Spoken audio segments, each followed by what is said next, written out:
আসসালামু আলাইকুম আমার প্রিয় ভাই ও বোনেরা, আজকে আমি ইফতারের জন্য কি রান্না করব তাই আপনাদের মাঝে শেয়ার করব। তো প্রথমে আমি 4-5টা সরবি কলা নিয়ে নিয়েছি, ছোট ছোট কলাগুলো। এগুলা দিয়ে আমি বানাবো কলার সন্দেশ, যেগুলা ইফতারে খাওয়া যায় এবং বাচ্চারাও অনেক পছন্দ করে।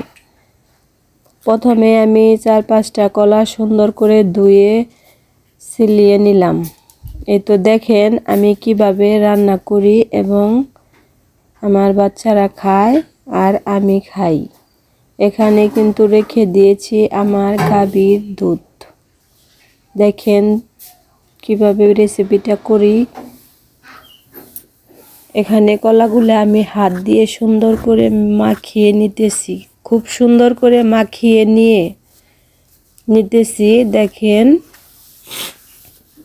রমজান মাসে কিন্তু বরকতের মাস, আল্লাহ কিন্তু বরকত দেয়। রমজান মাসে সবাই রোজা রাখেন, আল্লাহকে ডাকেন, আল্লাহকে ভয় করেন। এই তো আমি এখানে দিয়ে নিলাম 1.5 চামচ বেকিং পাউডার, যাকে বলে বেকিং পাউডার। পরে দিয়ে দিলাম চাউলের গুঁড়ি, 2 মুঠ চাউলের গুঁড়ি দিয়ে দিলাম। এখানে আমি কোনো কাপ ব্যবহার করি না ভাই, আমরা গ্রামের মানুষ, হাত দিয়েই সব কিছু করি এবং করে থাকি। চাউলের গুঁড়ি দেওয়ার পরে এখানে দিয়ে দিব একটা ডিম। ডিমটা উপর দিয়ে ভালোভাবে ধুয়ে পরিষ্কার করে একটা ডিম দিয়ে দিব। তারপরে সুন্দর করে মাখিয়ে নিব অনেকক্ষণ। মাখানোর পরে কিন্তু কালার চলে আসবে, সুন্দর একটা কালার। এই তো দেখেন হালকা পাতলা। এখানে আমি দিয়ে দিলাম ঝোলা গুড়, মিঠাই ঝোলা গুড়টা দিয়ে এই তো সুন্দর করে মাখিয়ে নিতেছি। দেখতে কিন্তু বেটারটা হয়েছে একদম দইয়ের মতো। আমি কিভাবে কি করি আপনারা দেখবেন এবং আপনাদের বাচ্চাদেরকে ট্রাই করে দিবেন। বাচ্চারা কিন্তু এটা খুব পছন্দ করে।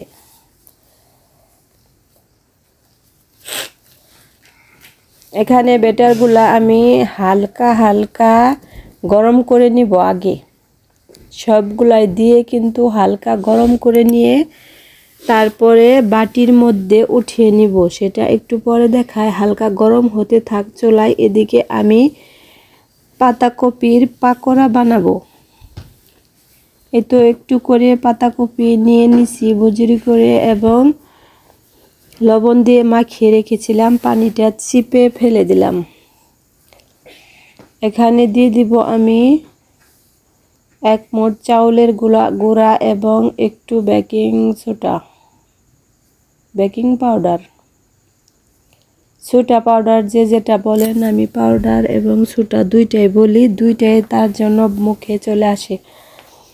দিয়ে এখানে আমি মশলাপাতি পেঁয়াজ সব কিছু দিয়ে আবার একটুখানি দিয়ে দিলাম বেসন, দিয়ে সুন্দর করে মাখিয়ে এই তো দেখেন কালার করে নিতেছি। এদিকে বেটারটা আমি নামিয়ে রেখেছি বাটির মধ্যে। ওইটা কিন্তু একটু গরম আছিল, হালকা ঠান্ডা হওয়ার পরে আবার অন্যরকম করে আপনাদেরকে দেখাবো। এর মাঝে আমি পাতাকপির পাকোড়াটা বানিয়ে নিতেছি। পাতাকপির পাকোড়া বা পকোড়া যে যেটাই বলেন, বড়া পাকোড়া যে যেটা বলেন। এই তো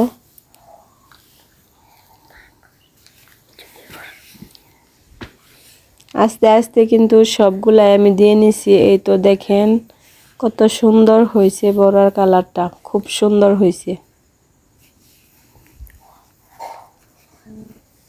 খুবই সুন্দর হয়েছে দেখতে। এগুলা কিন্তু এখন আমি নামিয়ে নেব।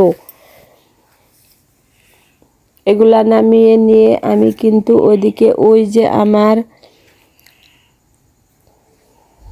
কলার সন্দেশটা তৈরি করতেছি। হাতে আমি একটু সরিষার তেল মাখিয়ে সুন্দর করে এই যে 2 হাতে বানিয়ে নিতেছি। দেখেন কত সুন্দর হইতেছে। এভাবে কিন্তু আমি সবগুলাই সন্দেশ বানিয়ে নিব।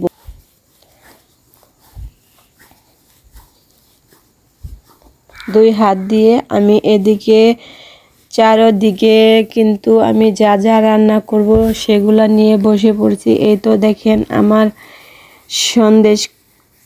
কলার সন্দেশগুলা কি সুন্দর হয়েছে। আমি এখানে রান্না